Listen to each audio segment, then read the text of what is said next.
दृष्टि आईएएस के audio article programme में एक बार फिर से आपका स्वागत है। मेरा नाम है सपना कुशवाहा। आज का हमारा आर्टिकल इंडियन एक्सप्रेस में प्रकाशित खबर can GM crops promise food security के सारांश पर आधारित है। इसमें टीम दृष्टि के इनपुट्स भी शामिल हैं। यह आर्टिकल सामान्य अध्ययन प्रश्न पत्र 3 के विज्ञान एवं प्रौद्योगिकी खंड से जुड़ा है। तो आइए आर्टिकल की शुरुआत करते हैं।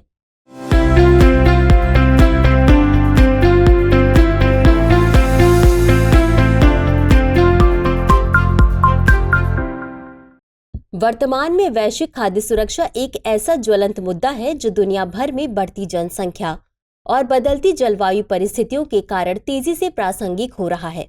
इस संदर्भ में जेनेटिकली मॉडिफाइड यानी जीएम फसलों का विकास और उपयोग एक महत्वपूर्ण समाधान के रूप में उभर रहा है। गौरतलब है कि जीएम फसलें ऐसे पौधे होते हैं जिनके जीन में वैज्ञानिक हस्तक्षेप किया गया होता है ताकि वे विशेष गुणधर्म प्रदर्शित कर सके। इन्हें आनुवांशिक रूप से संशोधित फसलें भी कहा जाता है। बढ़ती वैश्विक भूख के इलाज के रूप में जीएम फसलों के रूप में एक नई जीन क्रांति की शुरुआत की जा सकती है, क्योंकि खाद्य प्रणालियां चरम मौसम के कारण नष्ट हो रही हैं। हालांकि बहुत सारे पर्यावरणविदों का मानना है कि जीएम फसलें पर्यावरण अनुकूल नहीं हैं और इनका उत्पादन करना सतत विकास के लक्ष्य की प्राप्ति में बाधक होगा। इस ऑडियो आर्टिकल में हम यह समझने का प्रयास करेंगे कि जीएम फसलें किस प्रकार खाद्य सुरक्षा प्रदान कर सकती हैं, साथ ही उनके लाभ, संभावित जोखिम और इससे जुड़ी नैतिक और कानूनी चुनौतियों पर भी विस्तार से चर्चा करेंगे। सबसे पहले समझते हैं कि जेनेटिकली मॉडिफाइड फसलें क्या होती हैं। जीएम फसलें अथवा जीन संवर्धित फसलें ऐसी फसलें होती हैं जिनके आनुवांशिक पदार्थ यानी डीएनए को वैज्ञानिक तकनीकों के माध्यम से बदल दिया गया है ताकि उनमें विशेष गुण विकसित किए जा सकें। इन फसलों को विकसित करने के लिए जेनेटिक इंजीनियरिंग की तकनीक का उपयोग किया जाता है। जीएम फसलों का उद्देश्य उत्पादन बढ़ाने, पौधों को रोगों और कीटों से बचाने और पोषक तत्वों को सुधारने के लिए किया जाता है। इसके अंतर्गत बीजों में कोई एक या दो विशिष्ट गुण जैसे सूखा रोधिता, कीट रोधिता या दूसरा कोई विशेष पोषक तत्व विकसित करने से संबंधित जीन का संवर्धन किया जाता है। जीएम फसलें पहली बार 1990 के दशक के मध्य में अमेरिका में उगाई गई थीं। अमेरिका में जीएम फसलों का उत्पादन बहुतायत में किया जाता है। उल्लेखनीय है कि वहां उगाई जाने वाली अधिकांश जीएम फसलें कीट प्रतिरोध या शाकनाशी सहनशीलता के लिए इंजीनियर की गई हैं। मक्का, सोयाबीन और कपास अमेरिका में सबसे अधिक उगाई जाने वाली जीएम फसलें हैं। यदि भारत की बात करें तो भारत में जीएम फसलों का उपयोग और स्वीकृति विवादास्पद है और इसे लेकर कई बहसें होती जा रही हैं। हालांकि बीटी कपास भारत में व्यापक रूप से उगाई जाती हैं, लेकिन अन्य जीएम फसलों को अभी भी व्यापक रूप से स्वीकार नहीं किया गया है। लेकिन सवाल है, जीएम फसलों की आवश्यकता क्यों है? आने वाले समय में बढ़ती वैश्विक खाद्य मांग दुनिया की सबसे बड़ी चुनौती होगी। ऐसा माना जा रहा है कि वर्ष 2050 तक दुनिया की जनसंख्या लगभग 9.7 बिलियन तक पहुंचने की संभावना है। इसके परिणाम स्वरूप खाद्यान्न की मांग में लगभग 70% तक की वृद्धि हो सकती है। ऐसे में जाहिर है कि पारंपरिक कृषि पद्धतियों और मौजूदा फसलों की उत्पादकता के साथ इस मांग को पूरा करना कठिन हो सकता है। चूंकि जीएम फसलों की उत्पादकता पारंपरिक फसलों की तुलना में अधिक होती है, इसलिए जीएम फसलें इस अंतर को पाटने में मदद कर सकती हैं। साथ ही एक फैक्टर ये भी है कि जलवायु परिवर्तन की वजह से फसलों के उत्पादन पर बहुत प्रभाव पड़ रहा है। जलवायु परिवर्तन के कारण कहीं बाढ़ तो कहीं सूखे की समस्या आ रही है, जिसका कृषि उत्पादकता पर नकारात्मक प्रभाव पड़ता है। तापमान में वृद्धि, वर्षा के पैटर्न में बदलाव, सूखा और बाढ़ जैसी तीव्र जलवायु घटनाएं फसल उत्पादन को गंभीर रूप से प्रभावित कर रहे हैं। जीएम फसलों में आवश्यकता अनुसार जीन मॉडिफाई करके विकसित किया जाता है, इसलिए उन्हें ऐसी चुनौतियों का सामना करने के लिए डिजाइन किया जा सकता है। इसके अतिरिक्त जीएम फसलों को ऐसे लक्षण प्रदान किए जा सकते हैं जो उनकी उत्पादकता में वृद्धि करते हैं। उदाहरण के लिए जीएम मक्का और कपास जैसी फसलों में कीटरोधी जीन शामिल किए गए हैं, जिससे उत्पादन में वृद्धि होती है।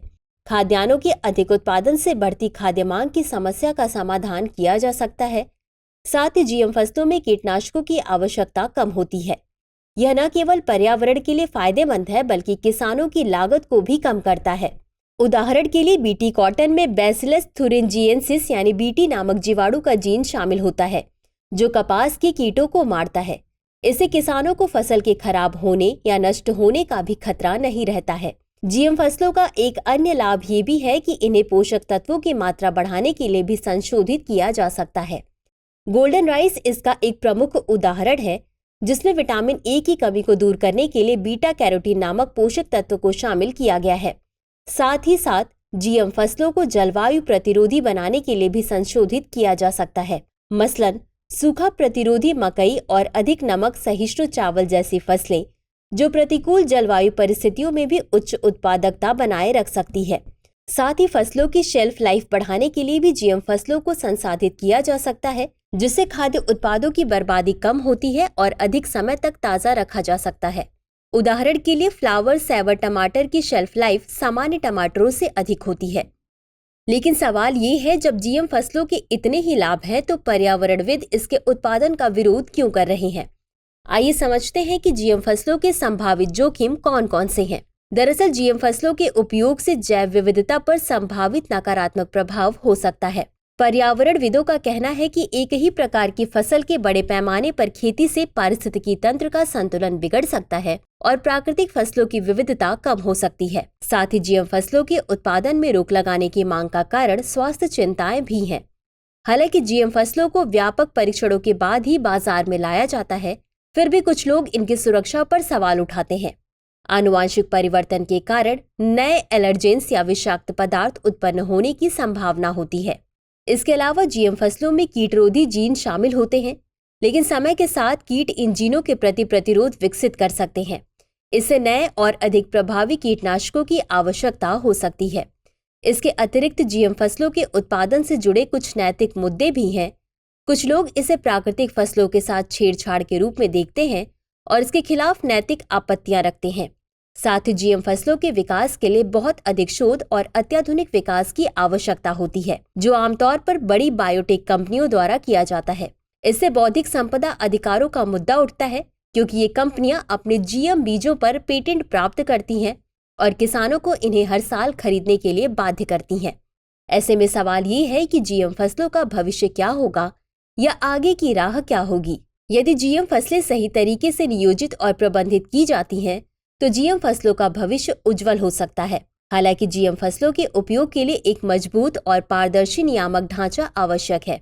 इसमें फसलों की सुरक्षा, पर्यावरणीय प्रभाव और किसानों के अधिकारों की सुरक्षा के लिए स्पष्ट नीतियां और कानून शामिल होने चाहिए। साथ ही जीएम फसलों के लाभ और जोखिमों के बारे में जनता और किसानों के बीच जागरूकता बढ़ाने की भी आवश्यकता है, जिससे इन फसलों के उपयोग के प्रति लोगों में सकारात्मक दृष्टिकोण विकसित किया जा सके। इसके अलावा जीएम फसलों का विकास और उपयोग सतत विकास के सिद्धांतों के अनुरूप होना चाहिए। इसमें पर्यावरण की सुरक्षा, सामाजिक और आर्थिक लाभों का समान वितरण और भविष्य की पीढ़ियों के लिए संसाधनों का संरक्षण शामिल है। ध्यातव्य है कि जीएम फसलें खाद्य सुरक्षा प्रदान करने में महत्वपूर्ण भूमिका निभा सकती हैं, बशर्ते कि उनके उपयोग को सही तरीके से प्रबंधित और नियंत्रित किया जाए।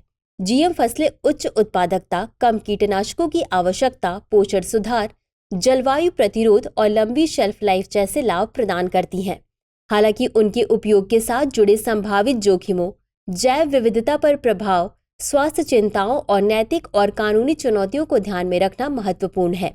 सही नीतियों, जागरूकता और सतत विकास के दृष्टिकोण के साथ जीएम फसलें वैश्विक खाद्य सुरक्षा में महत्वपूर्ण योगदान दे सकती हैं। तो चर्चा को विराम देते हुए नोट करते हैं आज का सवाल। जीएम फसलों के विकास और उपयोग के पीछे के विज्ञान को समझाइए। इन फसलों के लाभ और हानियों का समालोचनात्मक विश्लेषण कीजिए। तो व्यूवर्स, आज की चर्चा में बस इतना ही। मिलते हैं अगले एपिसोड में किसी नए टॉपिक के साथ। तब तक के लिए धन्यवाद।